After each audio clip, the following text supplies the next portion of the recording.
ភូរិទត្តជាដកសិលបារមីការរត់ភៀសព្រះកាយរបស់ព្រះពោធិសត្វភូរិទត្តនៅពេលដែលព្រះរាជបុត្រស្ដេចនាគភូរិទត្តត្រូវបានគេចាប់ព្រះកាយយកទៅនិងកាត់ចង្កូមរបស់ព្រះអង្គហើយបង្ខំឲ្យរាំសម្ដែងជាសាធារណៈ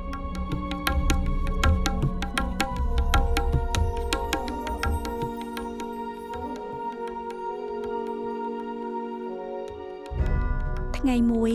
គេយកព្រះអង្គឲ្យទៅសម្ដែងថ្វាយស្ដេចនៃនគរបលយៈដោយចៃដន្យព្រះរាមរបស់ព្រះភូរិទត្តបានគង់នៅក្នុងវងមនុស្សនៅថ្ងៃនោះហើយក៏បានស្ទុះទៅជួយសង្គ្រោះព្រះអនុជដោយមានសេរីភាពឡើងវិញព្រះភូរិទត្តយាងត្រឡប់ទៅនគររបស់ព្រះអង្គនិងឡើងគ្រងរាជ្យវិញ